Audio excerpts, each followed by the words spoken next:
January 1945. Holzheim, Belgium. The snow doesn't fall gently. Here it crunches under boots, gives away every step. The wind carries the dull thump of distant artillery, muted but constant, like a heartbeat you can't escape. First Sergeant Leonard A. Funk, Jr., 508th Parachute Infantry Regiment, 82nd Airborne Division, moves cautiously along a shallow ditch on the edge of a small Belgian village most Americans have never heard of and never will. Funk is 21 years old. He's been at war since Normandy. The bulge is supposed to be over now, officially, anyway, but the Ardennes doesn't care about communiques. German units are still scattered through the snowbound countryside, angry, desperate, dangerous. Funk's platoon is advancing through what intelligence says should be light resistance. That's the first lie of the day. A burst of German voices cuts through the wind. Funk freezes, a head movement. Not one or two shapes. Dozens. He edges forward, peering through bare hedgerows and ruined fencing. Then his stomach drops. German soldiers, a lot of them, nearly 90 by his quick count, clustered around a farmhouse and an open field. And worse, American paratroopers. His paratroopers, helmets off, weapons stacked, on their knees, captured. Before Funk can pull back, a shadow moves behind him. A hard object presses into his stomach. An MP-40, the German officer, holding it, speaks rapidly, angrily. Funk doesn't understand a word. His high school German never made it this far. The officer leans in, jabs the barrel harder, gesturing toward the prisoners. Funk looks at the kneeling Americans. Mud on their knees. Blood on one man's sleeve. A familiar face catches his eye, someone he jumped with in Normandy. The German officer barks again. Funk does the only thing his exhausted, frozen brain can do. He laughs. A short, sharp bark of a laugh. Not mocking, almost reflexive. The absurdity of it, the cold, the snow, the fact that after months of surviving Normandy, hedgerows, and Dutch drop zones, this is how it might end.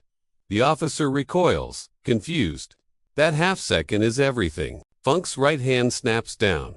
His Thompson submachine gun comes up in a smooth, practiced arc. The first burst hits the officer point blank. The MP-40 falls into the snow.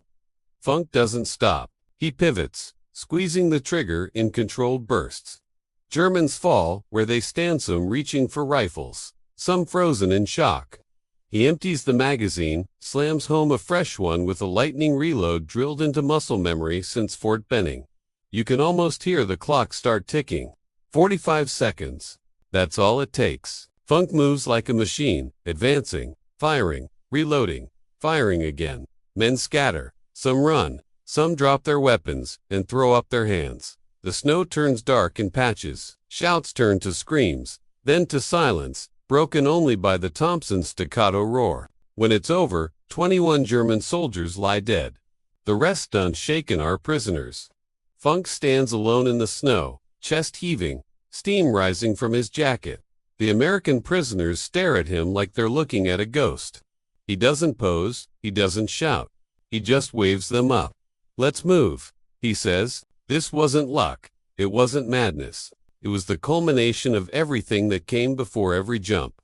Every frozen night, every close call that hardened a farm kid from Illinois into something the German army never saw coming.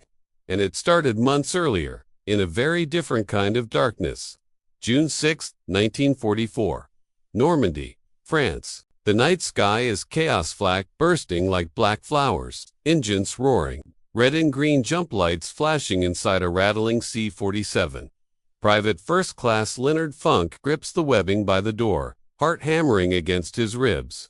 He can smell oil, sweat, fear. Someone mutters a prayer. Someone else vomits. The light turns green. Funk jumps. Cold air slams into him. The world spins. Then the parachute snaps open, yanking him upright. Tracers streak past. Men are landing everywhere, fields, hedgerows, rooftops. Normandy is nothing like the maps. By dawn, Funk is fighting in small, desperate groups, cutting through hedges under fire, learning fast that rank means less than initiative. The 82nd Airborne is scattered, but it keeps moving. Funk earns a reputation not for speeches, but for action. When things go wrong, he moves toward the sound of gunfire. Promotion comes quickly. By September, he's a first sergeant. Operation Market Garden. September 1944. The Netherlands. Another jump, another sky full of flak. This time, the ground below is laced with canals and flooded fields. German resistance is heavier than planned. Bridges that were supposed to be lightly defended are killing zones. Funk leads patrols through drowned farmland, water up to their waists, weapons held overhead. Snipers crack from brick houses. Mortar thump. The promise of a quick war evaporates in the damp Dutch air. Market Garden fails. The war grinds on. December 1944. The Ardennes Forest. Winter clamps down hard. Snowberries, foxholes, rifles jam, men freeze. The Germans counterattack with everything they have left. The Bulge isn't just a battle, it's an endurance test. Funk's unit fights defensively, then offensively, pushing through forests where visibility drops to 10 yards and every tree looks like an ambush. Sleep comes in minutes, not hours. Coffee freezes in cups. The dead stiffen where they fall. By January, the German offensive is broken, but the countryside is still crawling with enemy units cut off. Dangerous, unpredictable. That's how Funk ends up near home. That's why he's walking point. Back in the snow, after the firefight, Funk organizes the prisoners with the same calm he used under fire. He redistributes weapons, checks his men, and pushes forward. There's no time to process what just happened. War doesn't give you that luxury. Later, officers will ask him how he did it. Later, someone will write it up. But right now, it's just another frozen Belgian afternoon and Funk is already scanning the next tree line. Word travels fast in combat units. By nightfall, men in the 508th are talking about what happened at Holsheim in low voices, shaking their heads. Not exaggerating, just stating facts. Because the facts are wild enough on their own. A single sergeant, 90 Germans, 45 seconds. The paperwork takes longer. Witness statements. After-action reports. Numbers checked and rechecked. No one wants to believe it, not because it sounds impossible, but because it sounds like something out of a movie. But it's all there. The kills. The prisoners. The circumstances. Months later, Leonard A. Funk Jr. stands in dressed uniform as his citation is read aloud. The words are formal, restrained army language struggling to contain chaos. With complete disregard for his own safety, killed at least 21 of the enemy. Captured the remainder. The Medal of Honor is placed around his neck. Funk doesn't smile much. After the war, he goes home, Illinois civilian life. Like so many others, he carries the war quietly. No speeches, no tours. When asked, he shrugs it off. He laughed because he didn't understand the German officer. Then he acted because he understood something else perfectly. Hesitation would have killed them all. Today, Holsheim is quiet. Snow still falls there in winter. The farmhouse is just a building again. No marker captures 45 seconds of decision, violence, and resolve. But the story remains because sometimes history turns not on grand strategy or massive armies, but on one man, in the snow, who laughed and then changed everything. The ceremony ends the way all army ceremonies do: sharp salutes, measured steps, the scrape of shoes on polished floor. The photographers get their pictures. The officers shake hands. Someone claps Funk on the shoulder and says something about history. Then it's over. Outside, the air feels strangely empty without artillery in it. Leonard Funk steps away from the building and exhales. The ribbon sits heavy on his chest, not because of its weight, but because of what it carries. Normandy hedgerows, Dutch canals, frozen Ardennes nights, the snow at Holsheim, the sound of a Thompson cycling until the bolt locked back. The army will write that the action lasted approximately 45 seconds. Funk knows it felt longer and shorter at the same time. When the war finally ends, he takes a ship home, like millions of others. No parade waits for him at the dock. Just family. Familiar roads. Fields that haven't been cratered by shells. He trades jump boots for work shoes. The rhythm of civilian life replaces the rhythm of patrols. People sometimes ask him about the medal. He rarely brings it up himself. When pressed, he talks about the men, about training, about how fast things happen when you don't have time to think. He never frames it as heroism. To Funk, it was a problem in front of him and problems get handled. Years pass. Historians dig through unit records. Veterans tell the story to younger soldiers. The details hold up under scrutiny, which is rare. Witness accounts align.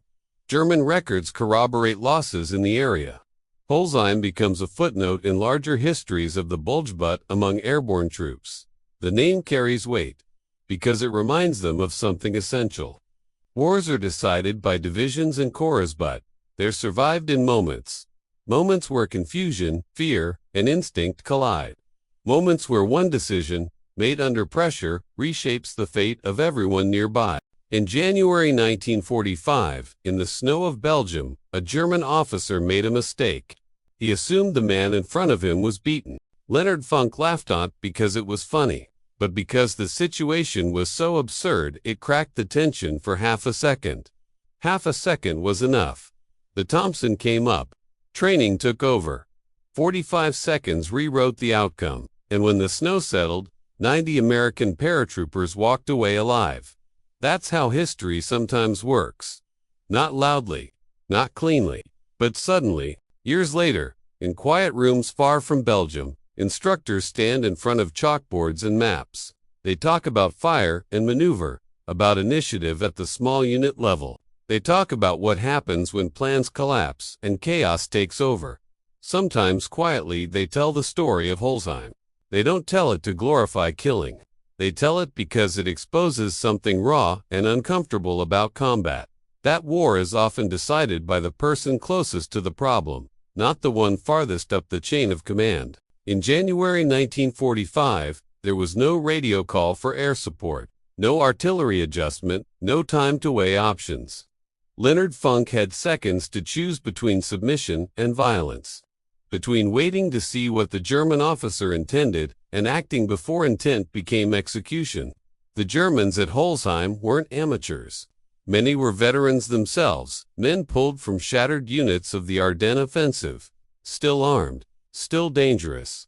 They outnumbered Funk nearly 90-1. Every tactical rulebook would tell you the same thing. Don't engage. But rulebooks assume time. Funk had none. That is what separates the story from myth. The action wasn't reckless, was immediate. Funk didn't charge blindly. He fired deliberately.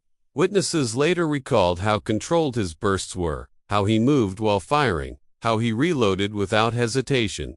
This wasn't a farm boy snapping. It was a paratrooper doing exactly what his training had prepared him to do under the worst possible conditions. When the citation says, with complete disregard for his own safety, it isn't praising fearlessness. It's acknowledging reality. Funk knew the odds. He accepted them anyway because the alternative meant watching his men die.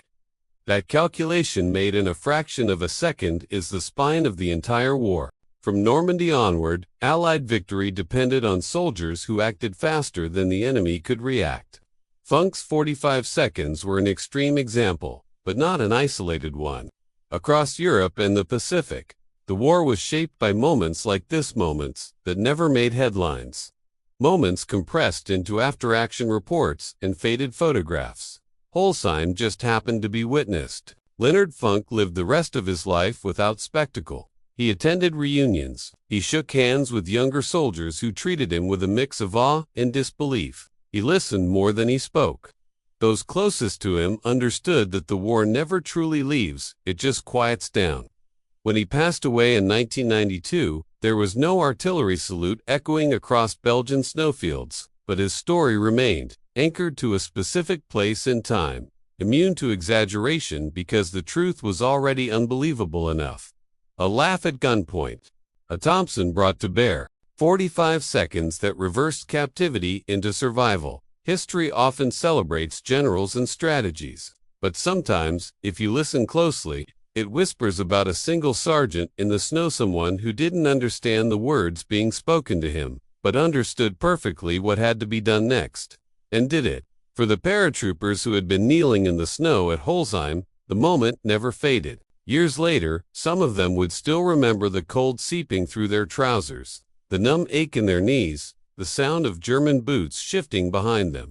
They remembered the certainty, the quiet, crushing certainty that this was the end. Not in a blaze of glory, just a roadside execution in a forgotten Belgian village.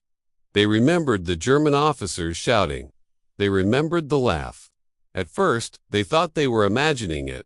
A laugh didn't belong there. Not with rifles pointed at backs. Not with MP40s ready to fire. A laugh meant someone had lost their mind. Then the Thompsons spoke. From their position on the ground, they couldn't see everything, only flashes of movement, boots scrambling, men falling into the snow. They felt bullets crack overhead. Some flinched, waiting for pain that never came. Others stared straight ahead, afraid to turn, afraid hope itself might make things worse. And then, when they dared to look back, the field had changed. Bodies lay where armed men had stood moments before. Germans were standing with their hands raised, faces pale, eyes wide. And there, still upright, still breathing hard, was First Sergeant Leonard Funk, motioning them to their feet like this was just another drill gone sideways. That image followed them home. Because survival in war is rarely anonymous. Someone, somewhere, makes a decision that spares you. You don't always know their name. These men did, and they carried it with them quietly, heavily. Historians often ask, what separates Medal of Honor actions from countless other acts of bravery that went unrecognized?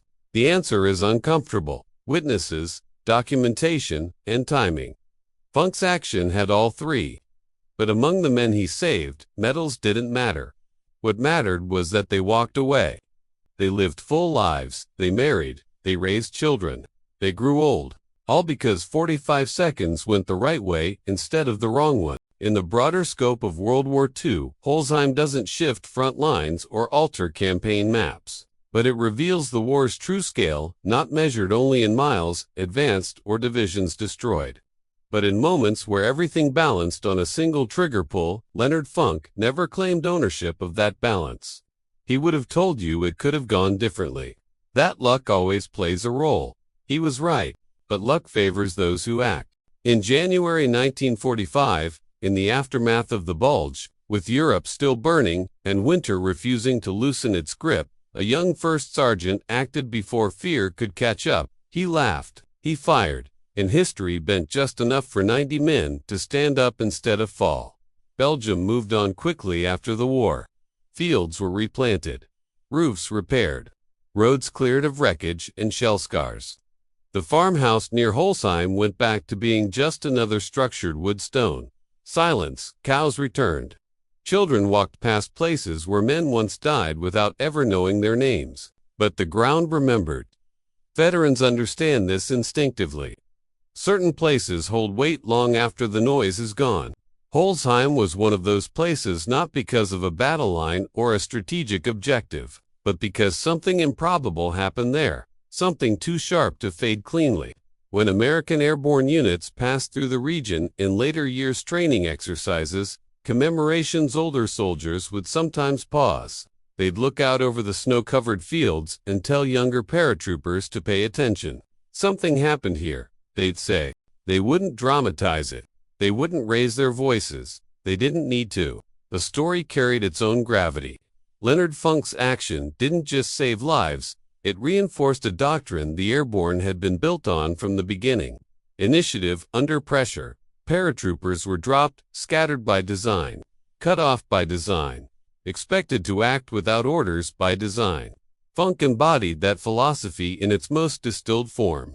He didn't wait for permission. He didn't freeze. He didn't negotiate. He acted. In the decades after the war, military psychologists would study moments like Holzheim, trying to understand decision-making under extreme stress. How training overrides fear. How repetition hardwires response. Funk never read those studies. He didn't need to. His body already knew the answer. When asked why he laughed, he never offered a polished explanation. Sometimes he said he didn't understand the German. Sometimes he said it just came out. Sometimes he changed the subject. But those who've been there understand. Laughter, in moments like that, is the mind rejecting inevitability. It's the refusal to accept the script someone else has written for your death. The German officer thought the moment belonged to him. He was wrong. The war would end 4 months later. Germany would surrender. The maps would be redrawn. The headlines would focus on capitals and conferences and flags raised over ruined cities. Holzheim would not make the front page. But for the men who stood up in the snow that day live armed, free, it was the only headline that mattered. And for history, it remains a reminder. Sometimes courage doesn't announce itself with speeches or slow-motion heroics. Sometimes it laughs, then moves faster than anyone expects.